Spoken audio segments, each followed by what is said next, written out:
إن الحمد لله نحمده ونستعينه ونستغفره ونعوذ بالله من شرور أنفسنا ومن سيئات أعمالنا من يهده الله فلا مضل له ومن يضلل فلا هادي له وأشهد أن لا إله إلا الله وحده لا شريك له وأشهد أن محمدا عبده ورسوله يا أيها الذين آمنوا اتقوا الله حق تقاته ولا تموتن إلا وأنتم مسلمون يا أيها الناس اتقوا ربكم الذي خلقكم من نفس واحدة وخلق منها زوجها وبث منهما رجالا كثيرا ونساء واتقوا الله الذي تساءلون به والأرحام إن الله كان عليكم رقيبا يا أيها الذين آمنوا اتقوا الله وقولوا قولا سديدا يصلح لكم أعمالكم ويغفر لكم ذنوبكم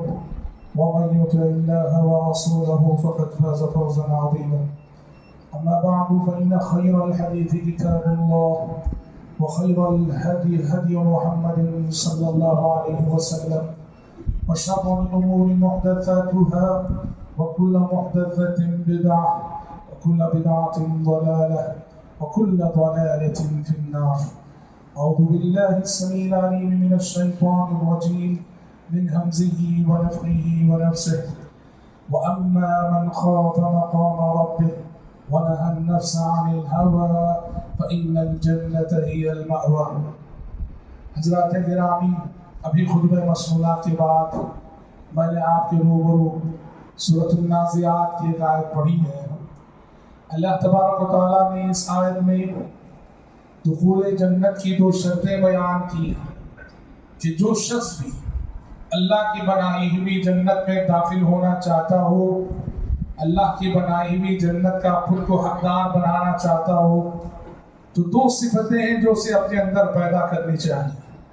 اللہ نے کہا وَأَمَّا مَنْ خَافَ مَقَامَ رَبِّهِ کہ جو شخص اپنے رب کے سامنے کھڑے ہونے سے ڈرے، حشر کی عدالت کا قیام، روز آخرت کا قیام، جب ساری مخلوق کو اللہ کے سامنے اپنی زندگی کا حساب و کتاب پیش کرنے کے لیے کھڑا ہونا ہے. جس شخص کی زندگی میں بھی، جس شخص کے دل میں یہ خوف پایا جائے، یہ احساس پایا جائے، یہ اعتقاد پایا جائے کہ مجھے اپنے رب کے سامنے ایک دن کھڑے ہونا ہے اور اپنی پوری زندگی کا حساب و کتاب پیش کرنا، یہ پہلی صفت ہے. دوسری صفت وَنَهَى النَّفْسَ عَنِ الْهَوَىٰ جو اپنے رب کے سامنے کھڑے ہونے سے ڈرے اور اپنے نفس کی خواہشات پہ روک لگائے. فَإِنَّ الْجَنَّةَ هِيَ الْمَأْوَىٰ جنت اسی کا ٹھکانہ ہے اور جنت کا وہی حقدار ہے. حضرات، اللہ رب العزت نے ہم سب کے جد امجد حضرت آدم علیہ السلام اور ہماری ماں حضرت حوا علیہ السلام، ان دونوں کو جنت کا قیام عطا کیا. ان دونوں کو جنت میں ٹھہرایا گیا. بھول ہوئی دونوں سے، غلطی ہوئی دونوں سے.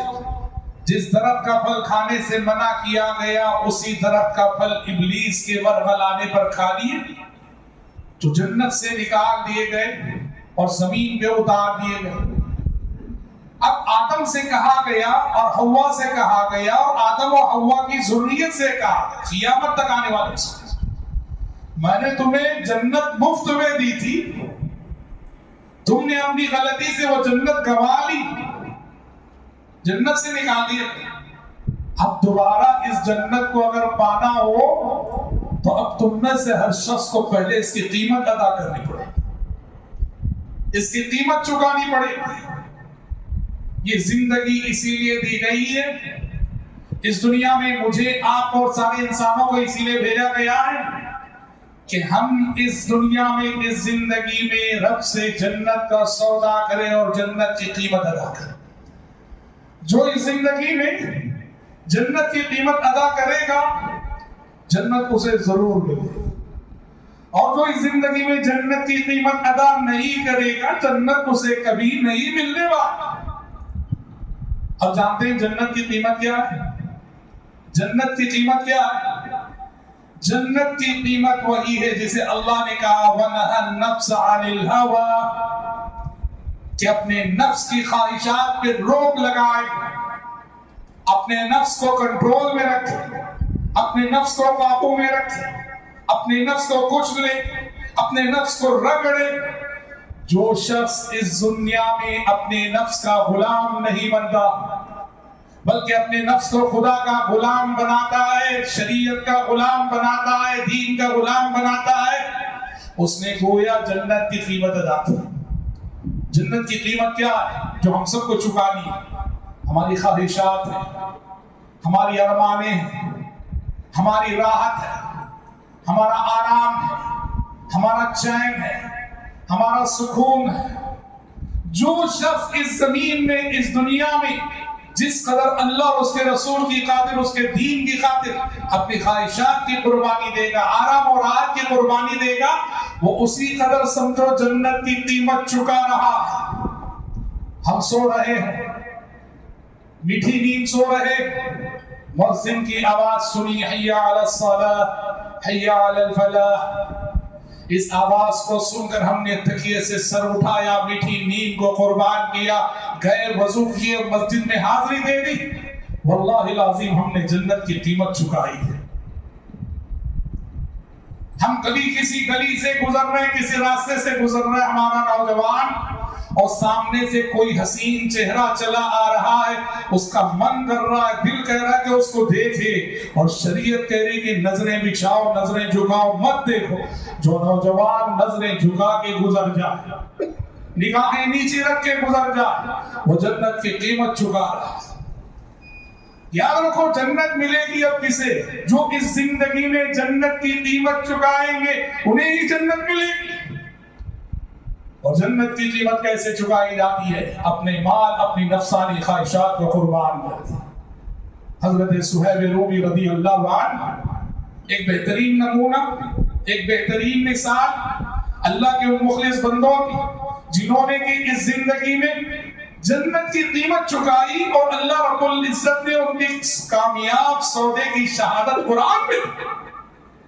مکے سے نکلے صہیب رومی مدینہ ہجرت کرنے کے لیے، مشرکین مکہ آ گئے، راستہ روک دیا، کہا کہ تم جا سکتے ہو مگر یہ مال، یہ دولت، یہ پیسہ جو مکے میں کمائے ہو، یہ مال، یہ دولت مکے میں چھوڑ کے جانا پڑے گا، تبھی ہم تمہیں ہجرت کی اجازت دیں گے۔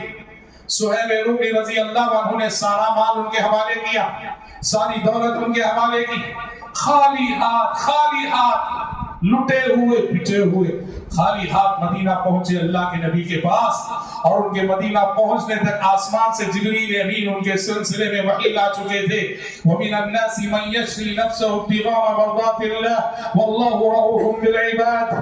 اللہ کے کچھ بندے ایسے ہیں جو اللہ کی خوشنودی اور رضامندی کو چاہتے ہوئے اپنی جان، اپنے نفس کا سودا کر دیتے ہیں، اور اللہ اپنے بندوں پر بڑا شفیق اور مہربان۔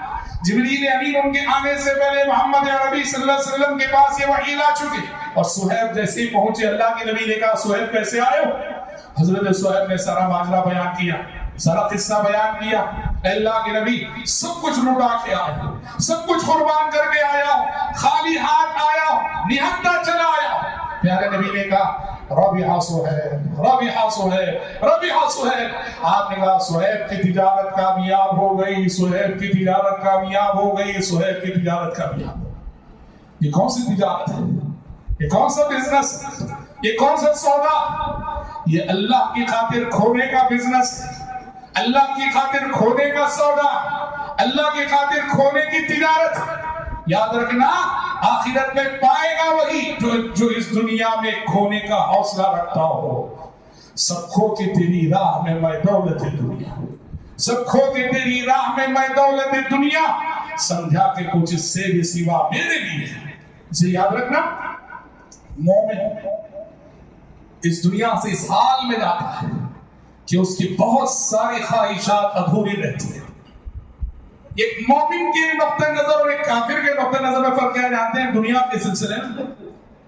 ایک مومن دنیا کو آرزو، ارمانوں اور خواہشات کی قربانی دینے کی جگہ سمجھتا ہے، اور ایک کافر اور مشرک اس دنیا کو اپنی ہر آرزو اور ہر خواہش کی تکمیل کی جگہ سمجھتا ہے. مومن اس دنیا سے اس حال میں جاتا ہے اس کی خواہشات ادھوری رہتی ہیں, اس کی خواہشات ناتمام رہتی ہیں, اس کے بہت سارے خواب ادھورے رہتے ہیں. مومن یہاں خواہشات پوری نہیں کرتا, یہاں خواہشات قربان کر کے جاتا ہے. اور ایک کافر, ایک مشرک جو اللہ کا باقی بندہ ہے, اس کی سوچ دنیا کے سلسلے میں یہ خواہشات کی تکمیل کی جگہ, یہاں ہر ارمان پوری ہونی ہے, یہاں ہر خواہش پوری ہونی ہے. قرآن کہتا ہے اللہ اللہ وَيَوْمَ يُعْرَضُ الَّذِينَ كَفَرُوا عَلَى النَّارِ أَذْهَبْتُمْ طَيِّبَاتِكُمْ فِي حَيَاتِكُمُ الدُّنْيَا وَاسْتَمْتَعْتُمْ بِهَا فَالْيَوْمَ تُجْزَوْنَ عَذَابَ الْهُونِ.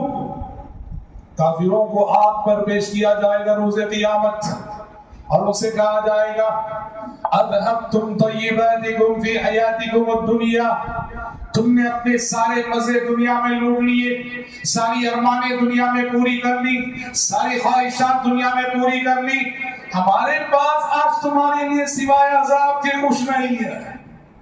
یاد رکھیے گا, ہاں ارمانیں کم سے کم رکھو اس زندگی میں, خواہشات کم سے کم رکھو اس زندگی میں, کیونکہ یہ زندگی ایک سفر ہے. جس مسافر کے پاس سامان جتنا کم ہوگا اس کے لیے سفر اسی قدر آسان ہوگا, اور جو مسافر جس قدر سامان سے لدا ہوا ہوگا اس کے لیے یہ سفر اتنا ہی مشکل ہوگا.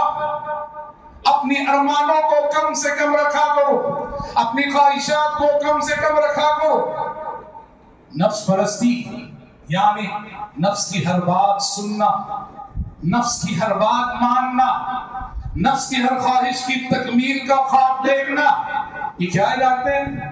نفس پرستی اتنی بری بلا ہے.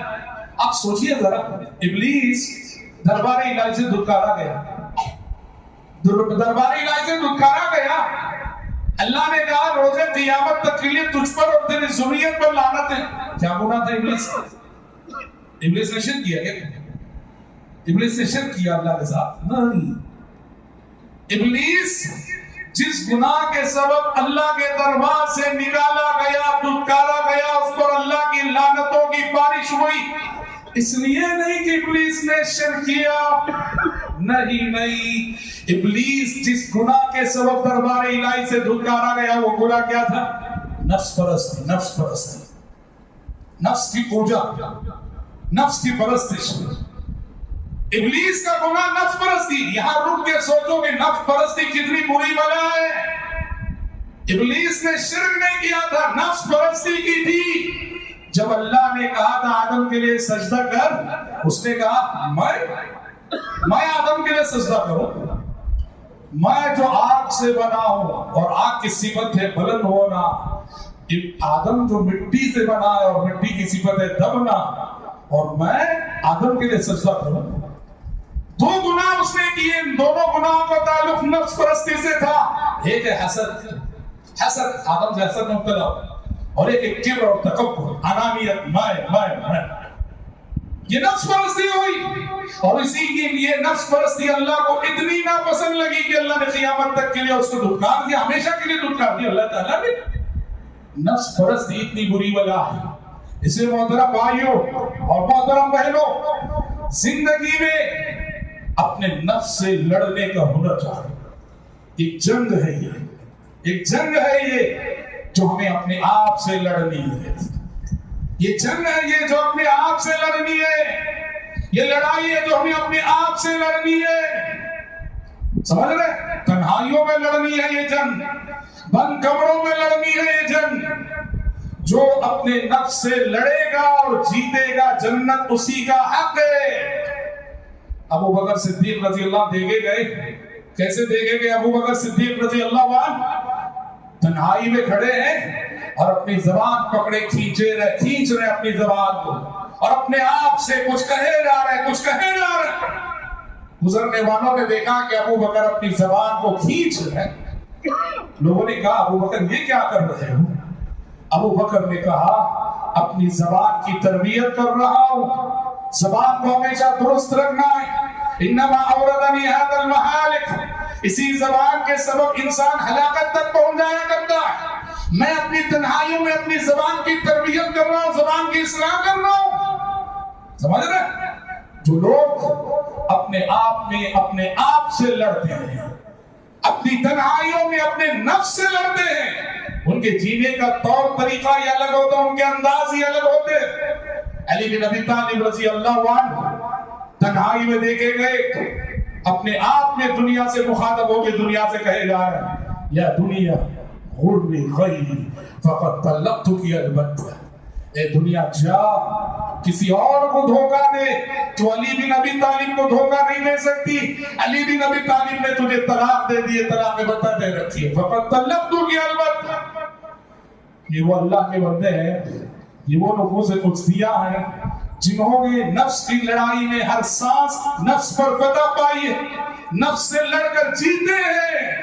اس لیے یاد رکھنا، سب سے بڑی فتح یہ ہے کہ ہم اپنے نفس سے لڑ کر جیت جائیں۔ شاعر نے کہا، نہنگو اژدہا وہ شیر نر مارا تو کیا مارا، نہنگو اژدہا وہ شیر نر مارا تو کیا مارا، بڑے موذی کو مارا نفس امارہ کو گر مارا۔ تم نے مگرمچھ کو مار دیا، کوئی کمال نہیں، اژدہے کو مار دیا، کوئی کمال نہیں، شیر کو مار دیا، کوئی کمال نہیں۔ ارے کمال یہ ہے اپنے اس نفس کو مار کے دکھاؤ، یہ اپنے اس نفس کو مار کے دکھاؤ۔ جس دن تم اپنی اس نفس کو کچل دو گے، مار دو گے اور اپنی انا کو زمین میں دفن کر دو گے، اس دن تم کامیاب انسان۔ نفس پرستی کیا کرتی ہے بھائی؟ دیکھو، انسان جب نفس پرستی میں مبتلا ہوتا ہے نا، نفس کہاں تک انسان کو لے جاتا ہے معلوم؟ جو نفس پرست انسان ہوتا ہے، نفس کا غلام ہوتا ہے، نفس کی ہر بات سنتا، وہ نفس انسان کے ساتھ کیا کرتا ہو، کتنا کھلواڑ کرتا ہو اور کیسے بہکاتا ہے۔ سب سے بڑی گمراہی تو یہ نفس پرستی کا سب سے بڑا نقصان یہ کہ یہ نفس پرستی انسان کو سب سے بڑے گناہ شرک تک لے جاتی ہے، شرک کرواتی ہے، کفر کرواتی ہے۔ اللہ ہاں، سورہ فرقان میں ایک آیت بڑی خوبصورت آیت، اللہ نے کہا أَفَرَأَيْتَ مَنِ اتَّخَذَ إِلَٰهَهُ هَوَاهُ أَفَأَنْتَ تَكُونُ عَلَيْهِ وَكِيلًا۔ اے پیغمبر، جس نے اپنی خواہشات نفس کو اپنا خدا بنا لیا، کہ آپ اس کی ہدایت کے ذمہ دار ہو سکتے ہیں؟ جس نے اپنی خواہشات نفس کو اپنا خدا بنا لیا، کیا آپ اس کی ہدایت کے ذمہ دار ہو سکتے ہیں؟ کیا مطلب اس ہے؟ خواہشات نفس کو خدا بنانا، نفس کو خدا بنانا، نفس کی ارمان کی پوجا کرنا، نفس کی ہر خواہش کی پرستش کرنا، کیا مطلب ہے آیت؟ مفسرین لکھتے ہیں، مشرکین عرب، مشرکین مکہ، اللہ کے نبی صلی اللہ علیہ وسلم کی بعثت سے پہلے کی صورتحال کی یہ تھی کہ وہ لوگ نفس پرستی کی اس سطح پہ پہنچے ہوئے تھے جہاں کفر و شرک کی ہزار دلدلوں میں پھنسے ہوئے تھے، اور ان کی صورتحال یہ تھی کہ گھر میں ایک پتھر رکھ کے پوجا کرتے تھے۔ مشرکین مکہ گھر میں ایک پتھر رکھ کر اس کی پرستش کرتے تھے۔ سفر پہ جانا ہوتا، اپنے سفر میں اپنے خدا کو بھی ساتھ لے جاتے، اس پتھر کو بھی ساتھ لے جاتے، اس کی بھی پوجا کر رہے ہوتے، اور راستے میں کہیں اگر اس پتھر سے زیادہ خوبصورت پتھر نظر آیا، اس کو اٹھا کے پھینک دیتے، اس کو لے لیتے، اور یہ تو اس سے زیادہ خوبصورت ہے۔ اب تک جس کی پرستش کرتے رہے، اب تک جس کو پلکوں میں سجا رکھا تھا، اس کو بس اس سے زیادہ خوبصورت پتھر مل گیا، اس کو اٹھا کے پھینک دیا اور دوسرے پتھر کو لے لیا۔ جس پہ دل آ گیا اس کو خدا بنا لیا۔ یہی مطلب ہے۔ کیا آپ نے اس شخص کو دیکھا جو اپنی خواہشات نفس کا پجاری ہے؟ مشرکین ایک اور کام یہ کرتے تھے، ستو کے آٹے کا خدا بناتے تھے، ستو کے آٹے سے بت بناتے تھے، خدا بناتے تھے، اس کو رکھ کے گھر میں اس کی پرستش کرتے تھے۔ سفر پہ نکلتے اس ستو کے آٹے کے بنے ہوئے خدا کو ساتھ لے جاتے۔ سفر میں جب توشہ ختم ہو جاتا، زیادہ سفر ختم ہو جاتا، خدا کی باری آتی۔ ہاں، کبھی ہاتھ توڑا کھا لیا، کبھی پیر توڑا کھا لیا، اور بھوک پوری لگی تو پورے خدا ہی کو حضم کر لیا۔ سمجھ رہے؟ نفس پرستی انسان کو کس قدر ذلیل کر دی ہے۔ اسی لیے اللہ کہتا ثم رددناه اسفل سافلین، ارے ہم نے انسان کو توحید فطرت توحید پہ پیدا کر کے بلندیاں عطا کی تھی، یہ انسان اپنے آپ کو اتنا گرا لیتا ہے اسفل سافلین میں نہ پہنچ جاتا ہے۔ تو نفس پرستی انسان کو ایک اللہ سے غداری پہ آمادہ کرتی ہے، کفر میں مبتلا کرتی ہے، شرک میں مبتلا کرتی ہے، اور اس کے بعد نفس پرستی کا دوسرا بڑا نقصان یہ ہے کہ انسان غلط عادتوں میں مبتلا ہوتا ہے، بلکہ مبتلا کا لفظ بھی چھوٹا ہے، نفس پرستی کرتے کرتے انسان غلط عادتوں کا غلام بن جاتا ہے، ایسی غلامی کرتا ہے، سب کچھ چھوڑنا اسے گوارا ہوتا ہے، پر زندگی میں اپنی غلط عادتیں چھوڑنا اسے گوارا نہیں ہوتا۔ اگر آج ہمارے سماج اور ہمارے معاشرے کو سامنے رکھتے ہوئے ان غلط عادتوں کی مثال اگر ہم دینی چاہیں تو ہم سمجھتے ہیں کہ ڈرگز اور منشیات سے بڑھ کر کوئی اور مثال نہیں ہوگی۔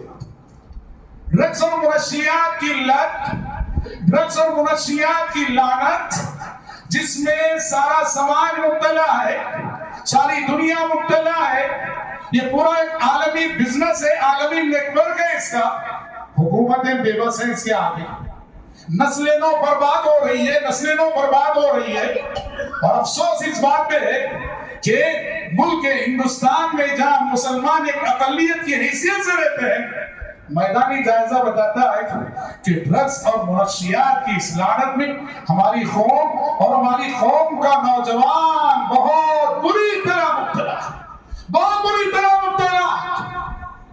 نہ جانو تو آپ کو کوئی احساس نہ ہوگا، اگر آپ میدان عمل میں اتر کے صورتحال کا جائزہ لیں گے اور حالات کو معلوم کریں گے، واللہ نیندیں حرام ہو جائیں گی۔ کیا کیا ہو رہا ہمارے سماج میں، کدھر جا رہے ہماری نوجوان نسل، لڑکے بھی، لڑکیاں بھی، بیٹے بھی، بیٹیاں بھی، مرد بھی، عورت بھی، الامان والعبیر۔ تملناڈ میں ایک ریحاب سینٹر میں گئے ہم لوگ، وہاں 100 سے زائد نشے کے عادی نوجوان، سب کے سب مسلمان، 100 سے زائد۔ ہم نے ان میں سے بہت سالوں سے گفتگو کی، ہم نے ان کے احساسات اور جذبات کو پڑھنے کی کوشش کی۔ جانتے ہیں کون کون تھے وہاں؟ ایک پولیس کانسٹیبل تھا حیدرآباد کا، کہہ رہا تھا کہ نوکری کرتے کرتے راتیں جاگتے جاگتے نشے کا عادی ہو گیا، اور بھی نشے کی لت سے خود کو رہائی دلانے کے لیے چھٹی ڈال کے آیا ہوا۔ MBBS ڈاکٹر تھا، ڈاکٹر ہے جو دوسروں کا علاج کرتا ہے اور خود بیمار ہے، مبتلا نشہ ہے، مبتلا ڈرگس ہے، MBBS ڈاکٹر ہے، اور وہ اس لت کو چھڑانے کے لیے آیا ہوا ہے۔ اور حضرات، خون کے آنسو ہونے کی بات ہے، انہی نوجوانوں میں ایک بنگلور کا حافظ قرآن ہے، حافظ قرآن بنگلور۔ میں نے کہا اللہ کے بندے، اللہ کے بندے، حافظ قرآن ہو، رب کا کلام تمہارے سینے میں ہے، کیسے اس لت میں مبتلا ہو گئے؟ کہنے لگا مولوی صاحب، غلط قسم کا فرینڈ سرکل، غلط قسم کے دوست و احباب کے ساتھ مل کر جلنے کی لت مجھے پڑ گئی۔ کتنے افسوس کی بات ہے۔ ایک ساتھی ہیں ہمارے، وہ باقاعدہ گروہ لیول پہ کام کرتے ہیں ان لوگوں میں۔ ہمیں ایک جگہ تقریر کرنی تھی، ہم نے کہا کہ جائزہ لیتے ہیں گروہ ریالٹی کیا جانتے ہیں، تو ہم نے ان ساتھی سے ملاقات کر فون کیا، فون کر کے ہم نے ان سے کچھ معلومات لی۔ بہت ساری معلومات انہوں نے دی، کہنے لگے ایک کیس ہمارے پاس آیا ایک مسلمان لڑکی کا جو قرآن کی حافظہ ہے، حج کی ہوئی ہے اور نشے کی لعنت میں مبتلا ہے۔ حافظہ، مطلب یہ ہے کہ والد دینی گھرانے کی، مذہبی گھرانے کی، والدین دیندار ہے تبھی تو حافظ بنایا اس کو، حافظہ، اور شادی نہیں ہوئی، حج کی ہوئی، خاندانی بیک گراؤنڈ رکھتا ہے، دینی اور مذہبی ہے، اور کہتے ہیں کہ نشے کی لعنت میں پوری طرح سے مبتلا ہے۔ اتنے نہیں کہنے لگے، یہ جو بنگلور کے 3 علاقے ہیں، ٹینی روڈ، شیواجی نگر، آرٹی نگر، ان 3 علاقوں کی 40 لڑکیوں کے نام ایڈریس سب میرے پاس موجود ہے جو نشے کی لت میں مبتلا ہے، مسلمان لڑکی۔ گروہ ریالٹی ہے۔ اچھا، یہ صرف کسی ایک شہر کی بات نہیں، ایک علاقے کی بات نہیں، ہم جہاں جہاں جا رہے ہیں لوگوں سے معلوم کر رہے ہیں بھائی یہاں کیا صورتحال، تو سب یہ صاحب ہمارے پاس یہ نشے کی لعنت مسلمانوں میں ہر جگہ ہی۔ بھائیوں، یہ اتنی بڑی لعنت ہے۔ دیکھو، شراب کو کہا گیا ام الخبائث، شراب کو کہا گیا ام الخبائث، کہ جو شراب پی لے وہ ہر برائی کرے، وہ سچ مچ ام الخبائث، سمجھ رہے؟ نسائی میں اللہ کے نبی نے حدیث بیان کی، بنو اسرائیل کا واقعہ بیان کیا اللہ کے نبی نے کہ ایک غلط عورت نے بنو اسرائیل کے ایک راہب اور عبادت گزار کو پھنسا لیا، پھنسا کے کہا یہ 3 کام ہے، اس میں سے ایک کام کرو گے تبھی میں تمہیں جانے دوں گی، 3 میں سے ایک کرنا ضروری۔ پہلا کام یہ میرے ساتھ برائی کرو، دوسرا ہے اگر میرے ساتھ برائی کرنا نہیں چاہتے ہو یہ بچہ ہے اس کا قتل کرو، تیسرا ہے اگر اسے قتل نہیں کرنا چاہتے ہو وہ جو مٹکا رکھا ہے شراب پیو، ان تینوں میں سے کوئی کام تمہیں کرنا ہی پڑے گا تبھی میں چھوڑوں گی۔ اب اشارہ وہ عابد وہ راہ کوئی عبادت گزار شخص تھوڑی دیر سوچتا رہا کیا کروں میں، چھٹکارے کی کوئی راہ نہیں، اب تینوں میں سے کوئی کام کرنا ہی ہے۔ اس نے سوچا کہ زنا کرنے اور قتل کرنے کے مقابلے میں شراب یہ معمول ذرا اخف ہے، شراب پی لیتے چلو۔ اس نے مٹکا اٹھایا، شراب پی لیا، اور جیسے ہی نشہ چڑھا اس بچے کا مرڈر بھی کیا، وہ عورت سے بدکاری بھی کیا۔ ام الخبائث شراب ام الخبائث ہے، اور یہ جو ڈرگز ہے نشہ ہے اس کے لیے ام الخبائث کا لفظ بھی چھوڑا ہے۔ جو ڈرگز کا عادی ہوتا ہے وہ اپنی جگہ ایک حیوان ہوتا ہے، معاف کیجیے گا، اپنی جگہ ایک حیوان ہوتا ہے، وہ کب حادثہ بن جائے گا اور کب کوئی حادثہ برپا کر دے گا کوئی گارنٹی نہیں، وہ کب مرڈر کر دے ہاف مرڈر کر دے کوئی گارنٹی نہیں، وہ کب اپنی ماں پہ حملہ کر دے اپنے باپ پہ حملہ کر دے کوئی گارنٹی نہیں۔ عذاب ہوتی ہے زندگی اس گھر کی جس میں ڈرگز کا عادی ایک بچہ بھی موجود، ایک نوجوان بھی اگر موجود ہو کسی گھر میں عذاب ہوتی ہے زندگی۔ اللہ ایک ماں باپ کہنے لگے مولانا واللہ ہم چین سے سو بھی نہیں سکتے، ہم نے کہا کس لیے؟ کہا اس لیے کہ ہمارا بچہ نشے کا عادی ہے اور رات میں آتا ہے ہمیشہ ہمیں مرڈر کرنے کی دھمکیاں دیتا ہے، وہ جب تک گھر میں رہتا چین سے نہیں سو سکتے، ڈر لگا رہتا پتہ نہیں کب کچن میں جائے چھری لا کے ہمارا مرڈر کر دے۔ ہم تبھی چین سے سو سکتے جب وہ گھر سے باہر جائے۔ سمجھ رہے؟ حالات بہت خراب ہیں، فکر کرو اپنے بچوں کی، اپنی نسلوں کی، اپنے محلے کی، اپنی بستی کی۔ آپ کے بچے بچے میں تو اللہ کا شکر ادا کرو اور دوسرے کے بچوں کی فکر کرو۔ یہ نہیں کہ میری فیملی تو محفوظ ہے بس، نہیں، یہ آگ ہے جو کبھی بھی آپ کے اور میرے گھر تک آ سکتی ہے۔ ہم گھر میں کتنی بھی تربیت کر لیں میرے بھائی، گھر میں کتنی بھی تربیت کر لیں، گھر سے باہر جب ہمارے بچے نکلتے ہیں وہ ہمارے ہاتھ میں نہیں ہوتے۔ گھر کی تربیت گھر سے باہر ایک حد تک کام کرتی ہے۔ فتنے اتنے عظیم ہیں کہ اچھی تربیت بھی گھر سے باہر جب فتنوں کا سامنا کرتی ہے تو جواب دے جاتی ہے۔ یہ دکھی باپ مجھ سے کہنے لگا کہ مولانا اپنے بچے کو میں شہر کی سب سے اچھی اسکول میں داخلہ دلا، شہر کی سب سے اچھی اسکول، اور مقصد یہ تھا کہ نامور اسکول ہے، کوالٹی کی تعلیم ہے، کوالٹی کا ایجوکیشن ہے، بچہ اچھا پڑھ لے اور اس کا فیوچر روشن ہو جائے۔ مگر بات معاملہ الٹا ہی ہو گیا۔ امیر بچوں کا اسکول تھا، آنے والے سب بچے امیر تھے، اور امیر بچوں کے پاس فضول کی عادتیں ہوتی ہیں، بڑے اس کے دوست اور باپ ڈرگز کے عادی تھے، تعلیم تو حاصل نہیں کی اس نے اور ڈرگز کا عادی ہو گیا، اور میرے گھر میں زندگی عذاب بنی ہوئی۔ ایک باپ کو میں جانتا ہوں، ایک ایسا باپ جس کا نوجوان بچہ ڈرگز کی لعنت میں مبتلا ہے، صبح پریشان کرتا ہے، شام پریشان کرتا ہے، دن پریشان کرتا ہے، رات پریشان کرتا ہے۔ صورتحال یہ وہ اکیلا بچہ اس باپ کا، اس کے باوجود وہ باپ بد دعا کرتا ہے کہ اللہ کرے میرا بچہ کسی ایکسیڈنٹ میں ایسے مر جائے کہ اس کی بوٹی بھی نہ ملے۔ ایک باپ، یقین کریں گے آپ، سوچو کہ ایک باپ اگر اس قدر مجبور ہوا ہے، اس کی زبان سے اپنے بچے کے خلاف بددعا نکل رہی ہے، یہاں رک کر آپ اندازہ کرو کہ ڈرگز کی لعنت کتنی بری لعنت ہے۔ یہ نفس پرستی کا نتیجہ، یہ نفس پرستی کا نتیجہ، یہ نفس کی غلامی کا نتیجہ، کہ نفس کی غلامی انسان کو اس طرح غلط عادتوں کا غلام بناتی اور پھر اس سے رہائی پانا اس کے لیے آسان دے دیتا۔ اسی طرح سے حضرات، یہ عشق و محبت کا جو فتنہ لڑکوں میں لڑکیوں میں. یہ بھی ایک ایسا مظہر ہے جو نفس پرستی کا بازار، اس کو کہہ سکتے ہیں نفس پرستی کا بازار. کون بچائے بتاؤ؟ کون لڑکا بچائے؟ کون لڑکی بچی ہے؟ یہ تو لائف اسٹائل ہو گیا، کلچر ہو گیا. شادی ہوتی ہے میاں بیوی ڈسکس کرتے ہیں، ہاں تمہارا گرل فرینڈ کون تھا شادی سے پہلے اور تمہارا بوائے فرینڈ کون تھا شادی، میاں بیوی ڈسکس کرتے ہیں. لا حول. بیوی شوہر کو بتا دی فلاں لڑکا میرا گرل فرینڈ تھا، شوہر بیوی کو بتا دے فلاں لڑکی میری گرل فرینڈ تھی. یہ لائف اسٹائل بن گیا. کل حیا کہاں چلی گئی؟ غیرت کہاں چلی گئی؟ شرم کہاں چلی گئی؟ انا للہ و انا الیہ راجعون.